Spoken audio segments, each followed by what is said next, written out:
Unit 4 Work Values 4.0 Introduction. In the present unit of this block, you will be introduced with the concept and related aspects of work values. Commonly, work values refer to an individual's beliefs related to his/her career or place of work. These values vary from individual to individual. They are that principle which guides an individual about the ways they work. They help in choosing between right and wrong ways of working, and they also help in making important decisions and career choices. Through this unit, you will come to know about the various influence of culture on work values. These cultural differences will be explained with help of certain models. At the end of the unit, you will be explained about the salient features of Indian social values. 4.2 Definition and meaning of work values. Let us discuss about few of the definitions of work values now. According to BAPCH, a value is an enduring belief that a specific mode of conduct or end state of existence is personally or socially preferable to an opposite or converse mode of conduct or end state of existence. BAPCH categorized the beliefs about preferable modes of conduct as instrumental values and the beliefs about preferable end states as terminal values. In a value system, individuals rank order their instrumental and terminal values along a continuum of importance. Work values are more specific than general life values as they apply to a specific life domain. According to Elitzer, a work value can be defined as the importance individuals give to a certain outcome obtained at work context. Zedek defined work values as goals that people strive to attain through working. Tivrais, Tagut, 2004 opined work value as the desired goals scaled according to importance which guide a person's life. Nord et al. Has defined work values as end states that guide individuals' work-related preferences that can be attained through the act of working. Nord et al. Classified work values as intrinsic or extrinsic work values. Intrinsic work values refer to the end states that occur through work or in the course of people engaging in work activities such as a sense of accomplishment and are dependent on the content of work. They refer to the actual tasks and the efforts involved in completing that task or job. They included helping others, doing challenging work, and being an exemplary leader as work values. Extrinsic work values refer to the end states that occur as a consequence of work, regardless or independent of the state of the content of work per se, such as family security. In other words, the extrinsic work value refers to what an employee gets out of his/her work, rather than what effort he/she puts into it. Examples of extrinsic values include high earnings, recognition, and job security. Ginsberg et al. Has suggested a third dimension and named it as the social/environmental values, referring to relations with co-workers and the work environment itself. Ross et al. Referred work values as the beliefs pertaining to desirable end states, for example high pay, or behavior, for example working with people, and there exists a relationship between these basic values and work values. According to Ross et al., different work goals are ordered by their importance as guiding principles for evaluating work outcomes and settings, and for choosing among different work alternatives. Because work values refer only to goals in the work setting, they are more specific than basic individual values. It is clear from the above definition that work values refer to the subset of beliefs and ideas that are related to one's occupation. It acts as core principles and reflects upon an individual's identity. These principles might reflect an employee's level of honesty, service, self-respect, respect for others, peace, and success. 4.3 Relevance of work values for an effective organization. Certain values are required to be possessed by the employees, for the organizations to run effectively. The human resources are the most valuable resource for any organization, and their work values can successfully contribute towards the efficiency of the organization. Few of the work values of the employees that significantly impact on the efficiency of the organization are as follows. 4.3.1 Teamwork spirit. An employee who values team spirit, he/she visualize their own work in the context of the organization's overall mission and promotes cooperation among employees towards the achievement of the goals of the organization. 4.3.2 Resilience. The resilient employees have a tendency to overcome the adverse and stressful situations. They face the difficult situations and bounce back from such situations.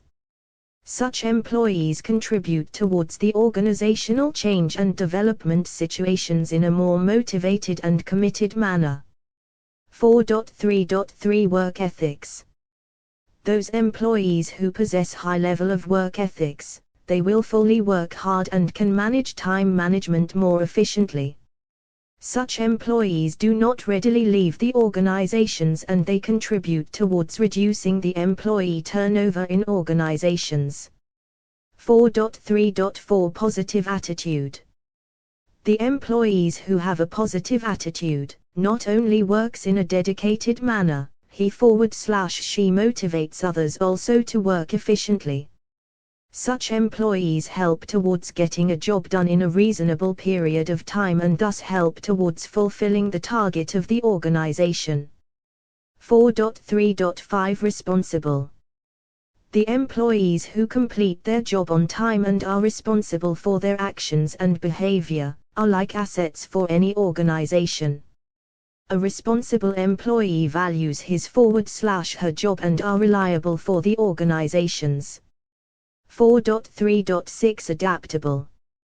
The employees who are adaptable and maintain flexibility in completing tasks in an ever-changing workplace can help the organization to meet the targets in adverse situations as well.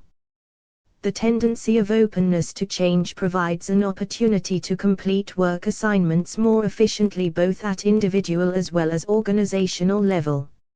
New strategies, ideas, priorities, and work habits make such employees to have a better workplace.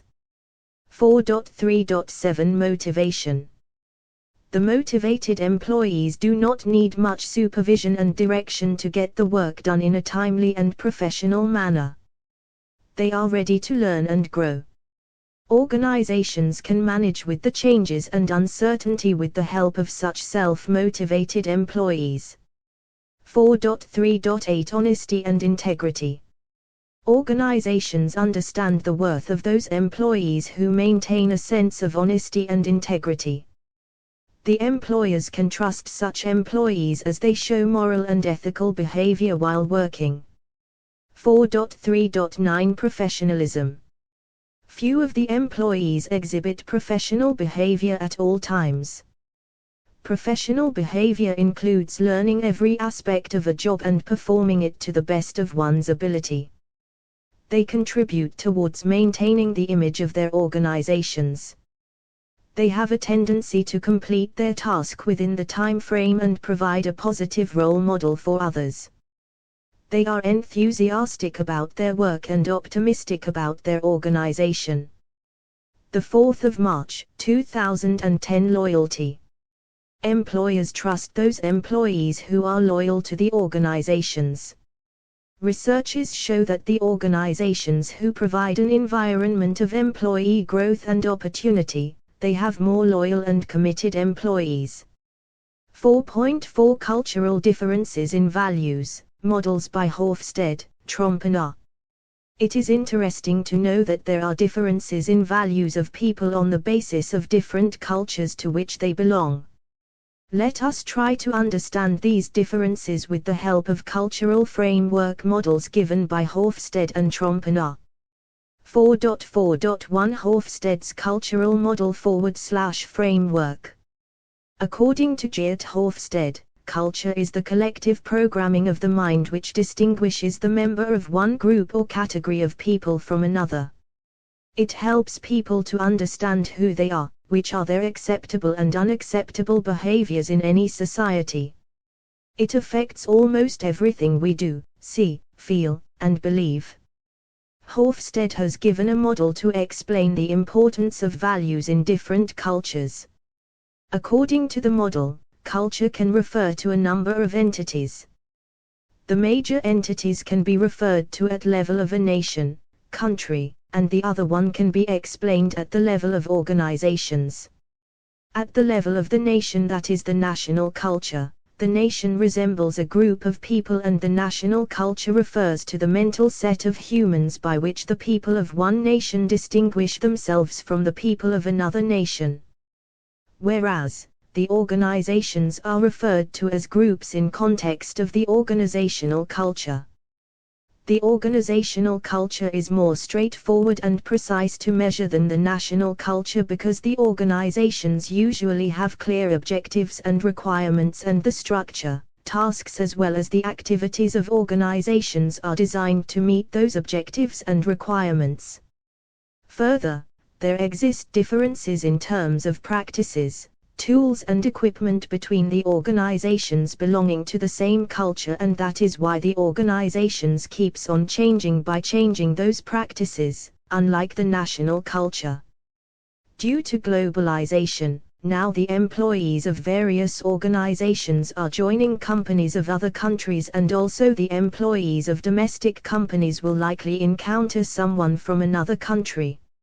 Also, with an advent of immigration, mergers and acquisitions, the organizations are tending to have more diverse workforce coming from different organizational culture.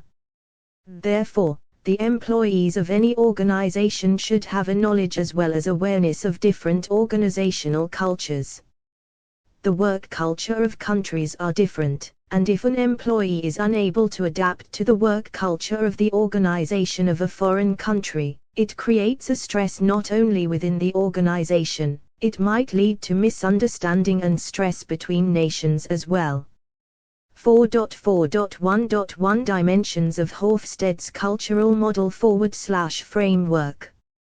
Hofstede developed the cultural model primarily on the basis of differences in values and beliefs regarding work goals. The framework informs about differences between countries as well as organizations and how such differences can be managed. The model is very relevant and has implications for managerial activities, like change management, conflict management, leadership, negotiation, and work-related attitudes. Hofstede identified certain cultural dimensions with reference to the differences that might occur among employees belonging to different countries but working in same organization. Let us discuss about these dimensions one by one. Cultural Dimension 1, Power Distance. The cultural dimension of power distance refers to the degree to which members of a society accept differences in terms of power and authority. The society who has high power distance believe in unequal powers among their members. According to the model, those who belong to high power distance societies, they are more likely to believe that there are some powerful people who are in charge and that those people are entitled to special benefits. While people belonging to low power distance societies tend to consider that all members are equal. The above table therefore reflects that the organizations belonging to two different kinds of power distance societies need to be aware of the belief system, know how and manage subordinate relationships of each other, while recruiting employees from different societies or countries. Cultural Dimension 2, Individualism and Collectivism. The second cultural dimension refers to individualism/collectivism. Individualism refers to the degree to which a society focuses on the relationship of the individual to the group, while collectivism refers to the degree to which a society focuses on the relationship of the group as a whole. Societies which are high on individualism, that is, low collectivism, they tend to value individuals in terms of their achievements and are rewarded as well as recognized for such achievements. While the people living in societies having lower individualism, high collectivism, are considered to be a part of a wider group, known as the in-group. This in-group can be the family, team, or social class. The level of success of individuals is considered on basis of their relationship with the wider group. In other words, people's success is gauged by how others in their groups view and support them. Cultural dimension 3, uncertainty avoidance. The third cultural dimension is uncertainty avoidance. It refers to the degree to which people in a society are comfortable with risk, uncertainty, and unpredictable situations. The people who belong to high uncertainty avoidance societies tend to avoid uncertainty and unpredictability. The organizational environments in such countries provide more stable and certain work culture through clear tools and instructions. While the societies with low uncertainty avoidance are always ready to take risk, challenges, uncertainty and unpredictability. In these countries, risky and ambiguous situations are less likely to upset people. Therefore, the managers belonging to high uncertainty avoidance work culture provide an organized and specific structure to reduce uncertainty and ambiguity among subordinates. The organizational rules, procedures and expectation from its employees are well specified. This helps in reducing role ambiguity and confusion among the employees. While organizations having low uncertainty avoidance environment give more flexibility and choice to its employees, as they are always comfortable with uncertain work environment and role ambiguity.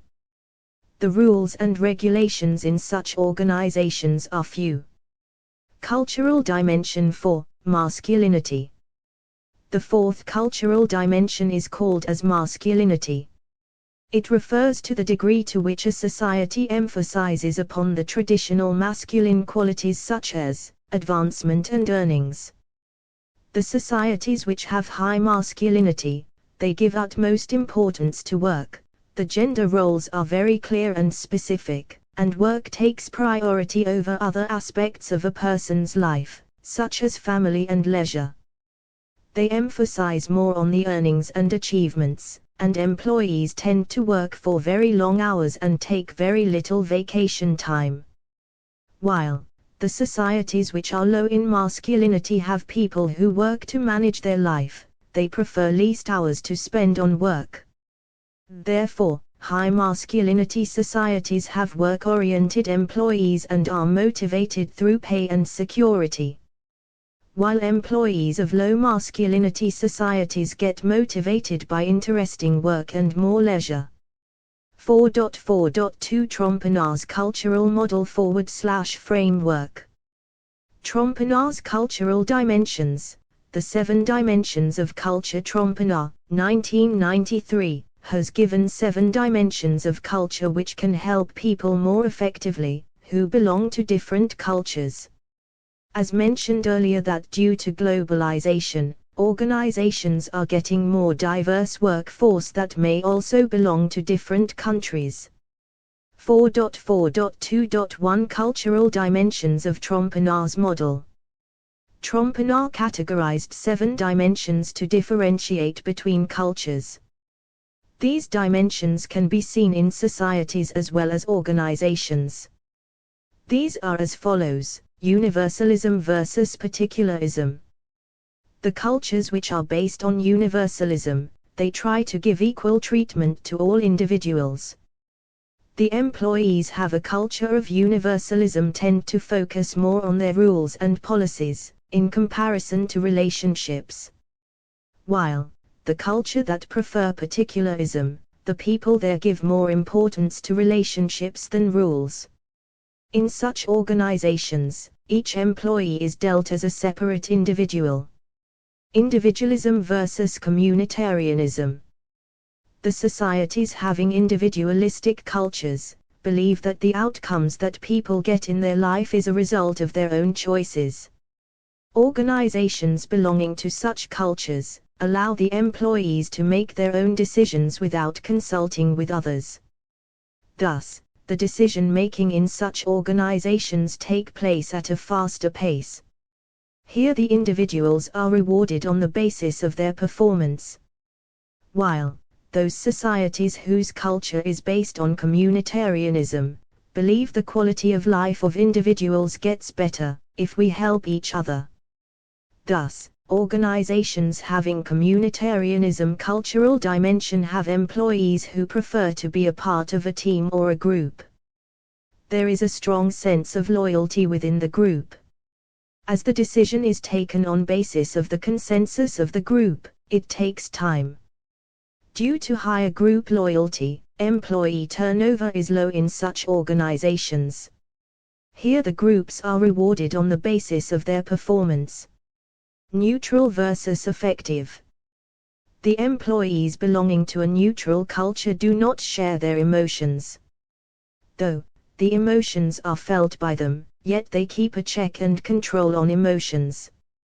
The employees of such organizations are considered to be logical and rational. While the societies as well as the organizations who have the effective cultural dimension, their people tend to share their emotions, even in the workplace. In an effective culture, it is considered normal that people share their emotions. Specific versus diffuse. The organizations and the societies which possess the specific cultural dimension have employees or people who tend to keep their personal life separate from their work life. They maintain a balance between their work and life and are more focused towards goal. They emphasize more on goals than relationships. While the organization or any society which has a diffusive cultural dimension, their employees or people treat their personal and work life as interconnected. They emphasize more on relationships and believe that better goals can be achieved if they have better relationships. Socialization among the employees are high in such organizations as well as societies. These cultures are courteous and respect age, status, and background more. Achievement versus ascription. The organizations which have a cultural dimension of achievement, their employees earn status through knowledge or skill. Job titles are earned by the employees, which reflect their knowledge and skill. Any employee can challenge a decision if they have a logical argument. While the organizations which have an ascription cultural dimension, their employees get a status on basis of who they are. Such status can be based upon their position, education, or age. Employees are respected on basis of their commitment to the organization and not on the basis of their abilities. Any decision can only be challenged by someone who belongs to a higher authority. Sequential time versus synchronous time. The employees belonging to a sequential time culture give utmost importance to time. Employees work on projects in different phases and try to complete each stage on time. It is rude to be late for meetings in these cultures. While, in a synchronous time culture, the employees believe that past, present and future are interconnected. Because of this, employees perform multitasks at a single time because time is interchangeable. Therefore, the plans and deadlines are flexible and lesser importance is given to punctuality in such organizations. Internal direction versus external direction. Organizations or the societies which possess an internal direction culture consists of employees or people who have a belief that they can control their environment in order to achieve their goals. Their focus is more towards self, one's team, and one's organization. Winning is important in these cultures and aggressive personalities are thus prevalent. While the organizations or the societies which belong to the external direction culture have employees who believe that they must work with their environment to achieve their goals. The employees give much more importance to relationships than goals. They focus on environmental factors like relationships in order to achieve their goals. 4.5 Salient Indian Social Values and Culture. While we have discussed about the various cultural values possessed by the people belonging to different societies, it is also important for us to understand the feature of social values of our country, India. Employees who work in Indian companies need to know about our social values along with our cultural values. Let us first discuss about the salient features of Indian society and its social values followed by its cultural values. 4.5.1 Salient feature of Indian social values.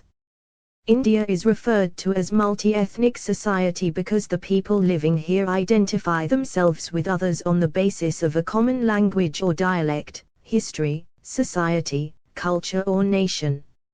India is a multilingual society where people speak different regional languages in order to interact with each other. India has a patriarchal society. Patriarchy refers to a social system in which men hold primary power and enjoy greater status than women. In a family, men are considered to be the decision makers and authority. India has a stratified society. Based on the income, education and skills, the people have been categorized into different strata, for example high-income group, middle-income group and low-income group.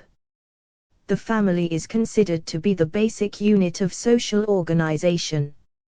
In an Indian society, the blood relations and kinship ties enjoy a strong hold over other social relationships. The society considers marriage to be an important social institution which is socially approved and is considered to be legal and governed by laws.